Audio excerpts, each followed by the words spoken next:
congratulations. It's a wonderful movie. I really enjoyed watching it. It's such a fresh take on the subject of mental illness. Can you comment on that? Yeah, I mean, that was a huge reason. Oh, sorry. Mr. What did you think when you first read this? What did you think? I mean, that was really kind of why I was intrigued by it, because I don't read a lot of scripts that are pretty specifically about mental health and talking about that.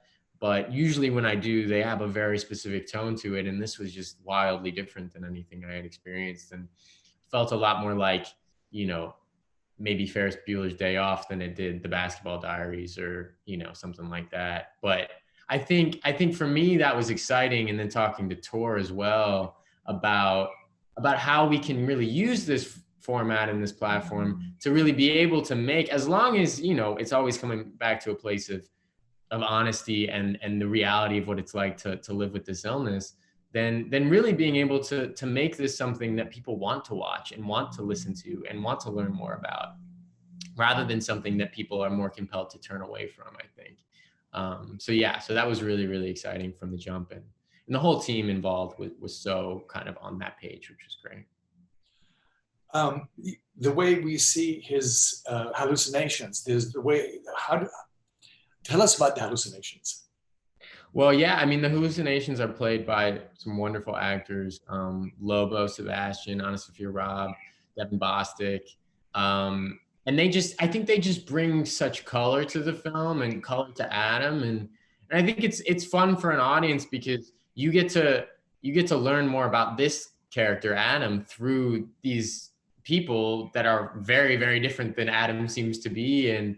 But at the same time are showing, you know, his true self in a lot of ways. And I think they just did such a great job with that. And I then think Tor did such a wonderful job with kind of making it all work and making it all flesh together. But yeah, you know, hopefully that's because I think like the idea of schizophrenia is so daunting for people to think about, and making it more, you know, accessible and easy to kind of understand and tangible. I think, yeah, hopefully it's helpful. Although it's extremely common, isn't it? Yeah, much more than people think. That's really the truth. And I mean, I'd be surprised to find anyone that hasn't, at least in their family, you know, had a family member or someone very close to them that has gone through an experience, whether that be schizophrenia or dealt with mental illness, that, you know, has some definite similarities to schizophrenia.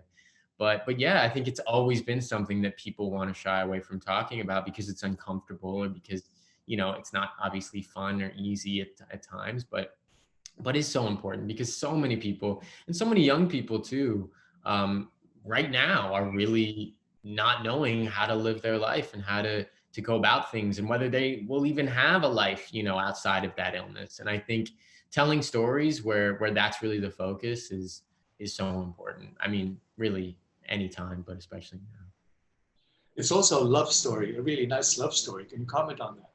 Yeah, I mean, that's such an important thing too. And that was something that, when I was speaking with some psychiatrists before we started, something that this guy that I was speaking to would share a lot, which is, you know, these guys that he worked, these younger guys who have just been diagnosed and are really kind of coming to grips with their new reality. They're still young guys. They still have crushes on people. They still have dreams of, you know, in Adam's case, he wants to be a chef. And I think making sure that that is as much a part of the story as the mental illness aspect is, because that's really the life of this person. That is really the part of himself that I think he's excited about, and this connection with this new person. And ultimately, I think that's where we land, hopefully, which is finding the strength in those people that love you, and knowing that you're not alone in that, and usually that you're a lot less alone than you ever could have thought anyway. But yeah, that was really important. And Taylor was so great with that as well. She just brought such life to that character.